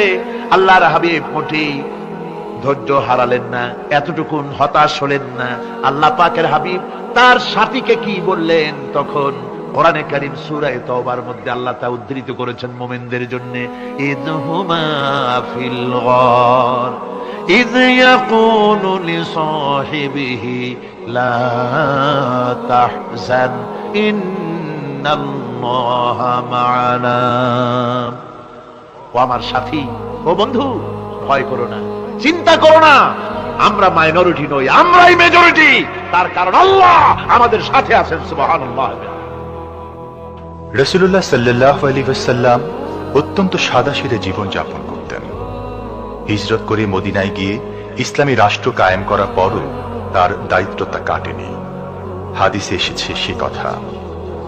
হযরত আবু হুরায়রা রাদিয়াল্লাহু তাআলা আনহু বলেন, আমি রাসূলুল্লাহর কাছে গেলাম, হুজুরকে গিয়ে সালাম করলাম। আল্লাহর নবী সালামের জবাব দিলেন, কিন্তু দেখতে পেলাম মুখ নড়ে, আওয়াজ বেরোলো না। কারণ কি? কাছে গিয়ে দেখি নবীজি ক্ষুধার যন্ত্রণায় কথা বলতেছেন, আওয়াজ বেরোতেছে না। এত ক্ষুধা লেগেছে আল্লাহর নবীর। 2-4 দিন চলে গেছে, খাবার নাই। রাসূলুল্লাহ সমস্ত গনিমতের মাল, যাকাত সদকার মালগুলি, খাদ্য দ্রব্যগুলি দুহাতে বিতরণ করেছেন। নিজের পেটে খাবার নাই, মানুষকে দিতেছেন। দিতে দিতে এশার নামাজ পড়ে নবীজি ঘরের মধ্যে প্রবেশ করে হযরত আয়েশা সিদ্দিকা রাদিয়াল্লাহু তাআলা আনহাকে ডেকে বলেন, আয়েশা রে, সারাদিন কষ্ট করেছি, দারুণ ক্ষুধা লেগেছে, তাড়াতাড়ি করে কিছু খাবার আমারে এনে দাও। হযরত আয়েশা হুজুরের ক্ষুধার্ত শ্রান্ত ক্লান্ত চেহারার দিকে তাকাইয়া হযরত আয়েশা কেঁদে ফেলেছেন। হযরত মা আয়েশা কাঁদেন আর বলেন, ইয়া রাসূলুল্লাহ, আল্লাহর নামের কসম করে বলি, আমি আয়েশার ঘরে কোনো পানি ছাড়া কোনো খাবার নাই। এই ছিল রাসূলের আদর্শ। হাদিস শরীফে এসেছে, আল্লাহর নবী বলেন, তোমরা যদি রাষ্ট্রীয় ক্ষমতায় যাও, বাড়ি না থাকলে সরকারি খরচ একটা বাড়ি নিতে পারো। তোমার যদি যানবাহন না থাকে, সরকারি খরচে যানবাহন নিতে পারো। ছেলে মেয়ের কাপড় চোপড়, লেখাপড়া, শিক্ষা, চিকিৎসার জন্য যদি না থাকে, তাহলে তুমি সরকার থেকে নিতে পারো। কিন্তু এর থেকে এক চুল পরিমাণ যদি পাও বাড়াও, সরকারের মাল জনগণের মাল, এর থেকে প্রয়োজনের বাইরে যদি তুমি নিজের জন্য নিতে থাকো, কিয়ামতের দিন আল্লাহর দরবারে চোরের কাতারে তোমারে দাঁড়ানো লাগবে। দুনিয়ায় যত সম্মান পাও না কেন, কিয়ামতে আল্লাহর দরবারে কিসের কাতারে দাঁড়াবে? চোরের কাতারে দাঁড়াতে হবে। রাসূল পাক সাল্লাল্লাহু আলাইহি ওয়াসাল্লাম এমন এক সমাজ কায়েম করেছিলেন। আমার হতাশাগ্রস্ত ছাত্ররা, যেসব ছাত্ররা সমাজতন্ত্র তোমরা করো, যারা সমাজতন্ত্র করতে হতাশাগ্রস্ত হয়েছে, এখন যাবো কোথায় বলে হতাশ হয়ে গিয়েছো তোমরা, আমরা তোমাদেরকে দাওয়াত দেই, কোরআনের মাহফিল থেকে দাওয়াত দেই, ফিরে আসো। হতাশ হওয়ার কোনো কারণ নাই। লেনিন মরার, ও মরে গেছে। কার্ল মার্কস মরার, মরে গেছে, পচে গেছে, গলে গেছে, দুনিয়া থেকে শেষ হয়ে গিয়েছে। আল্লাহর নবীর নেতৃত্ব, সূর্য যতদিন উঠবে আর ডুববে, নবীদের নেতৃত্ব শেষ হবে না। ওই নেতৃত্বে আসো, রাসূলের নেতৃত্ব মেনে নাও, কোরআনের শাসন মেনে নাও, তাহলেই শান্তি পাবে তোমরা।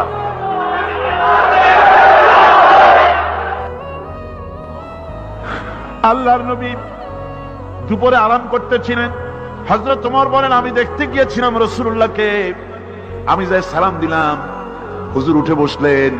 আমি দেখি খেজুরের পাতা দিয়া বুনানো দড়ি, সেই দড়ি দিয়া বুনানো খাটিয়া এখনো মক্কা মদিনায় আছে, যারা হজ করতে গেছেন দেখেছেন।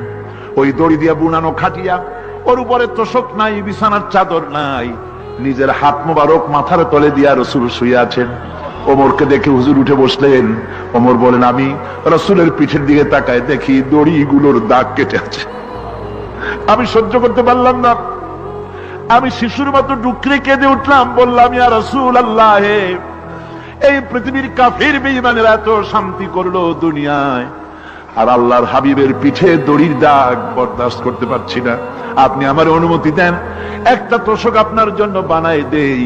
হুজুর আমার বলেন, ওমর রে শোনো, দুনিয়ায় শান্তি করার জন্য আমি আসি নাই। আমি যদি হুকুম করি অহুদ পাহাড় আমার জন্য সোনায় পরিণত হয়ে যা, অহুদ পাহাড়টা আমার জন্য সোনা হয়ে যেতে পারে। আমি দুনিয়ায় শান্তির জন্য আসি নাই, এসেছি মানবতার মুক্তির জন্য। পৃথিবীর মানুষগুলিকে বাঁচাতে এসেছি, সাদা কালো মানুষের ব্যবধান দূর করতে এসেছি। রাসূলুল্লাহ নারীর অধিকার দিলেন, সাদা কালা মানুষের ব্যবধান দূর করে দিলেন। পাহাড় সমান উঁচা সাদা কালা মানুষের অধিকারকে প্রতিষ্ঠিত করলেন, বললেন মানুষে মানুষে কোনো পার্থক্য নাই। আরবের উপরে অনারবের, অনারবের উপরে আরবের, ভাষার সাদার উপরে কালোর, কালোর উপরে সাদার, কোন বর্ণ বৈষম্য ইত্যাদি দিয়ে মানুষের ফজিলত হয় না। মানুষের মর্যাদা বাড়ে, ইন্না আকরামাকুম ইনদাল্লাহি আতকাকুম। মানুষের মধ্যে মর্যাদা তোমাদের মধ্যে আল্লাহর কাছে তার যে ব্যক্তি তোমাদের মধ্যে আল্লাহকে বেশি ভয় করে। সুবহানাল্লাহ কোন, সুবহানাল্লাহ কোন। আমার ভাইয়েরা, নবীজি মদিনা মুনাওয়ারায় ইসলামী রাষ্ট্রের রাষ্ট্রপ্রধান হয়েছেন। আজ বাজারে যেতেছেন, যাওয়ার সময় ডেকে ডেকে বলেন, বিধবাদের বাড়ির সামনে দিয়ে যায়,